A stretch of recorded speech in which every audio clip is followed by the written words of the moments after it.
Hi pension subscribers and welcome back to the channel. My name's Dominic James Murray. I'm CEO and founder here at Cameron James. Okay, so today we're going to be talking about CETVs or cash equivalent transfer values. If you already have your cash equivalent transfer value or you're deciding what to do with it, you can book in below. In the description, you'll find the link to my Calendly. You can pick the day and the time which is most suitable for yourself and it will go directly into my diary and we'll send you a confirmation email. You also, underneath that, have the option to have an informal conversation with me via WhatsApp. If you're not quite ready yet to book yourself in for an appointment, if you click the button, it will take you through and open up a messaging portal with myself. Okay, so cash equivalent transfer values. How do you get a cash equivalent transfer value for your pension? And most importantly, should you do it yourself or should you do it through your financial advisor?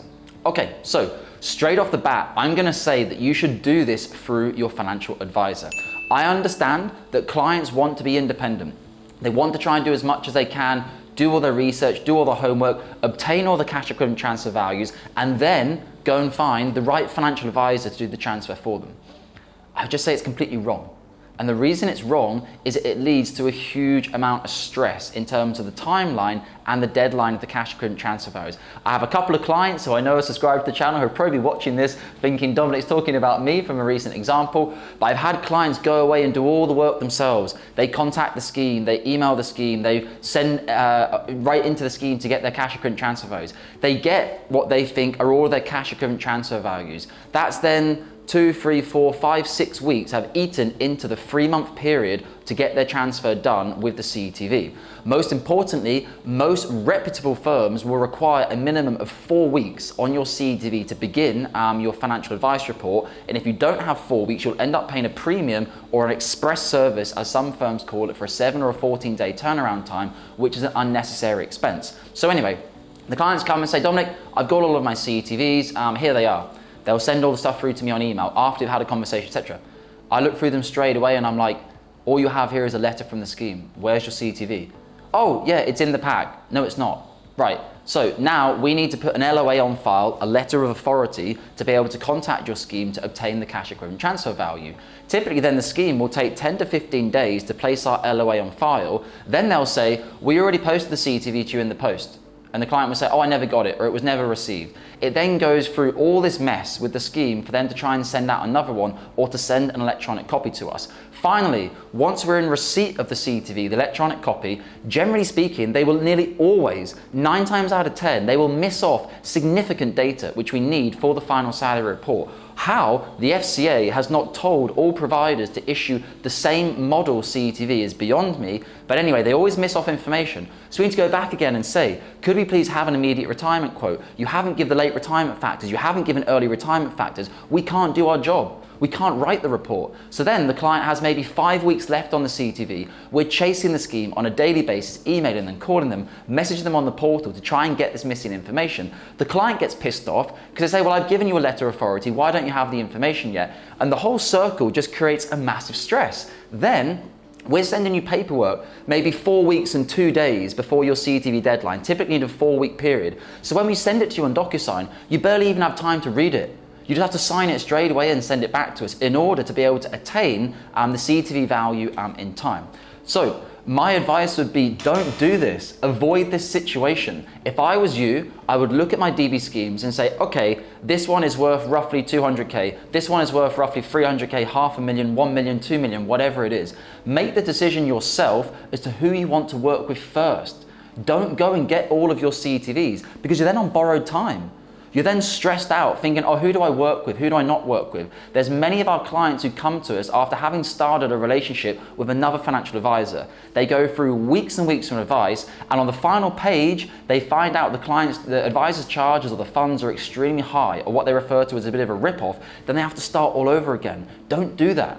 Do your research. Find your financial advisor. Compare us to every other financial advisor in the market. Maybe you think we're the best, maybe you think we're the worst, whatever it might be. Find your financial advisor, trust them, and then complete your letter of authority documents with your financial advisor. At Cameron James, when you complete your letter of authorities with us, it's very important to understand this doesn't mean you're committing to working with us. It simply allows us to gather all the information that you require to put together a proper DB report. The only person taking any risk in that is us at Cameron James. If we gather all your CETVs for you and it takes 4 to 5 to 6 weeks, and then you take those CETVs and go and work with another financial advisor, we've lost out. It's our time and energy and money that we've lost, not yours. So when you're signing a letter of authority, it doesn't mean you're transferring your pension. It simply means you are giving authority. What that will then allow us to do is go away and gather all of your information, and we always copy our clients into the email with your seeding scheme saying that we are requesting the CETV. So you are in copy on that email chain, and typically Mercer, Capita, Willis Towers Watson, they will respond keeping you in copy. When there's missing information, we can respond to that email explaining what information is missing, and you stay part of the whole journey. Otherwise, if you try and complete it yourself, unless you are a pension transfer expert, which if you were, you wouldn't be coming for advice in the first place, you are not going to understand what information is missing from your CETV. I've had so many clients who say, but I have all the information, Dominic, why are you requesting more information? And I say, well, it's not my fault. Your scheme has not included very important information. And you have to remember, if you are trying to attain a positive transfer, we need as much ammunition as possible to show that a transfer is in your interest. Sometimes we've had clients where the scheme hasn't been able to provide important information. We've had to move ahead with the report regardless, and we've had to write on the report, the scheme did not provide this information. As such, the client has asked us to proceed with their report without this information. Some information we cannot proceed, but in some lesser important information we might not include, but it could be advantageous for you. So guys, I'd like to know what your experiences are of cash equivalent transfer values, whether you think it's better to get them yourself, whether you think it's better to go through a financial advisor and do it. It'd be really interesting to hear your stories here, how long it's taken you to deal with these schemes, and the most important factor is you're coming into this for the first time in your life. If you have free schemes, you might have free ongoing communications with them. By the end of those free communications, you will know a lot about CETVs, how to obtain them, and how useless the seeding schemes typically are.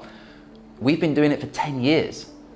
We know the tricks and the tips of how to get the CETVs done, how to ensure all the information is there from the beginning. So if you think you can do a better job than us obtaining your CETVs, then to be honest, you're wrong. You should always trust in your financial advisor, make your decision, trust them, and start working with them. And most importantly, our fees are 1%, 2%, or 3% transfer fee, and typically £3,500 for the report at the time of writing. These fees don't change. So if you use us right from the beginning to do all of the donkey work for you, the fees, you'll get a very good value for money. If you go and do all the work yourself, come to us at the last minute with CETVs, with missing information, stressful, drama, extension deadline is getting close to expiry, you have a lot of stress, and you've actually done a lot of the work, but haven't done it as well as we could have done it for you, which is actually included inside our costs. So guys, I hope this has been very valuable. I know someone might be thinking, shut up, Dominic, I'll do what I want with my CETV. I'll request it myself if I want. I'm the client, it's my pension. I'm just giving you my feedback from the industry, and I think all financial advisors out there would probably agree with me on this video. You're best to do it through your financial advisor and get it done professionally. Okay guys, thank you very much. Look forward to seeing your comments below. And as always, please like, heart, and favorite to help us grow the channel. Thank you guys, and speak soon.